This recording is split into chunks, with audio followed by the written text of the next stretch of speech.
మీ పేరు చెప్పండి. థైరాయిడ్ కదమ్మా? ఎంతకాలం నుంచి? 3 years నుంచి ఉంది సార్. 3 years నుంచి. ఇప్పుడు ఎంత ఉందమ్మా? ఎంత ఉంది ఇప్పుడు థైరాయిడ్ రిపోర్ట్? ఇప్పుడు 3.3 మధ్యలో ఉంది సార్. 3.1 అంత మధ్యలో. టాబ్లెట్లు?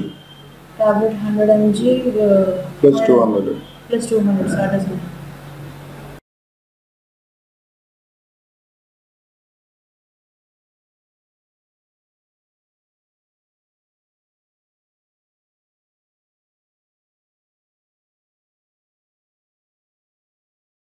ఎంత ఉంది ముందు వచ్చినప్పుడు? 3.5 ఉంది సార్. ముందు వచ్చినప్పుడు 3.50 ఉంది. ఇప్పుడేమో 2.5 ఉంది. వెయిట్ ఎంత తగ్గారమ్మా? 5 kgs తగ్గింది. ఎలా ఉంది మార్పు మీకు ముందుకు? బాగానే ఉంది సార్. ఏ ట్రీట్మెంట్ చేశారు ఇక్కడ? నాడిపతిలో acupuncture and acupressure, seat therapy, physiotherapy కూడా చేశారు. ఇక్కడ మందులు ఏమైనా ఇచ్చారా? ఇంకేం లేదు. మందులు ఏమి లేదు. థైరాయిడ్ ఎలా ఉంది ముందు మీకు? బెటర్గా ఉంది సార్.